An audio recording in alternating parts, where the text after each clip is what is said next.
And good Wednesday morning, everybody. Thanks very much for joining us this morning. I'm Maria Bartiromo, and it is Wednesday, August 2nd. It is 7 a.m. on the East Coast.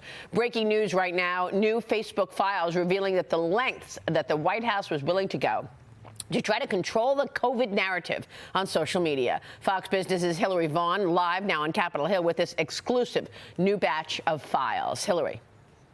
Good morning, Maria. Well, Fox Business has obtained internal communications between the White House and Facebook during the height of the pandemic.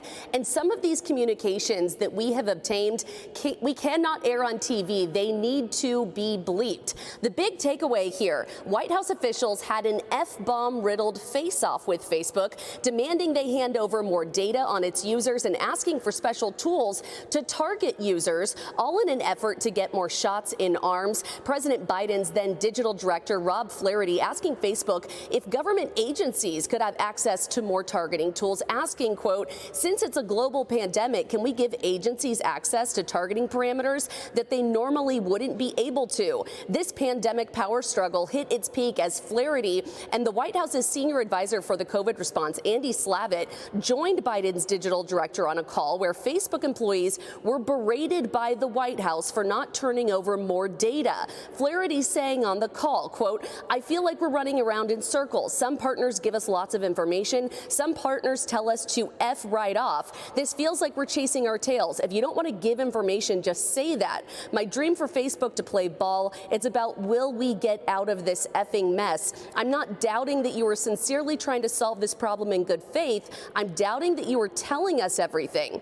After this blow up, Facebook delivered a data dump to the White House just days later. In an email obtained by Fox, Facebook's then VP of Global Affairs, Nick Clegg, emails his team with an update saying this. He, meaning Slavitt, was appreciative of the data we sent through on Friday and confirmed that Rob F. Flaherty had said they have never received so much data from us before. The White House did not respond to our request for comment. Meta tells Fox what they handed over was from CrowdTangle, Meta's tool that analyzes public content on its platform, something the company has publicly acknowledged they shared with the White House. But these discussions contradict what the White House said at the time, that their engagement with social media companies was purely flagging misinformation publicly available on the site. These communications show they wanted a whole lot more from Facebook and were very angry when they didn't get it. Maria? Hillary, what specific information were they trying to hide? I mean, were they hiding the origins of COVID coming out of a Wuhan lab?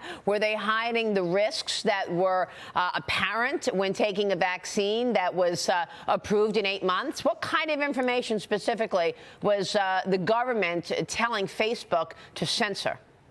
A lot of what they were trying to combat, Maria, was conversations about side effects around the vaccine. They were trying to combat vaccine hesitancy among users on Facebook's platform, something they said was a bigger issue on Facebook than on other platforms. So there was a lot of back and forth over how they could get targeted information to Facebook users that had expressed concerns about side effects, and there was a push and pull between Facebook and the White House over what tools they could give the government and what kind of information they could hand over to the government. And clearly, the White House was not happy with the level of cooperation, the level of information that they were getting from Facebook. But you really saw Facebook ultimately standing up to the White House saying, we can only go so far. At the end of the day, we have to protect privacy, and we also have to protect freedom of speech, the ability for people to question